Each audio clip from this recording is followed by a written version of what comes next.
The problem in these cases isn't that the woman is somehow unqualified.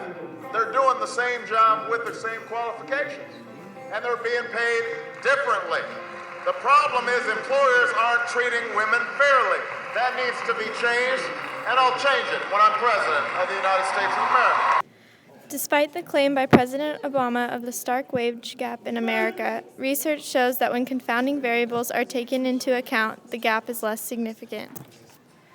According to Equal Pay for Equal Work by Rachel Gressler and James Shirk, the gender gap does not exist with individual choices calculated in.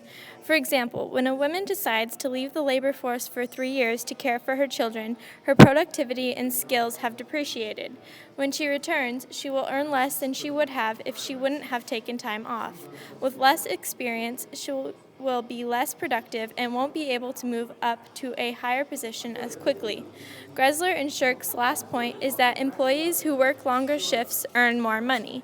In marriages with enough financial stability, women with children are less likely to take on longer shifts. Meredith Grey from Grey's Anatomy struggles with the balance of work and family. Can you pick up the kids this afternoon? I would, but I have to entertain all of them. They're visiting neurosurgeons, watching my ABM, Q&A after. I promised Zola a princess tea party. Have Callie do tea. It was supposed to be me, or in a pinch you. It's so she knows that she hasn't been replaced in our hearts by a new baby brother or by a multi-organ transplant.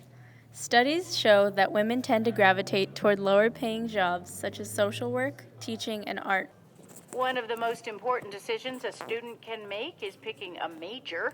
Economists will say there's a lot of money at stake in that decision, yet women in particular are choosing majors and professions that don't maximize their future earnings.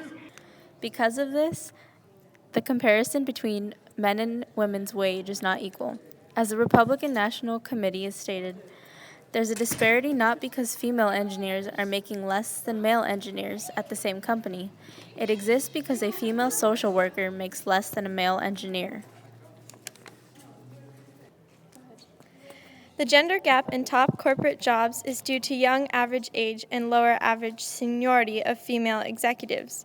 According to data of the top 5 highest paying executives of U.S. firms in 1992 through 1997, about 2.5% are women.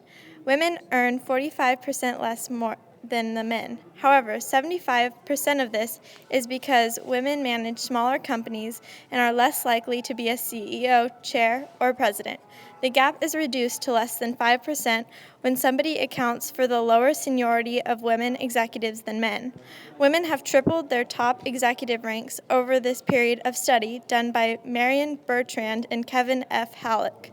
Thus, with an additional 14 years since their study, it can be assumed that the seniority of women has only increased. Due to a combination of individual choice of careers, work hours, and choice of leave from the labor force, the actual gender wage gap is minuscule to non-existent.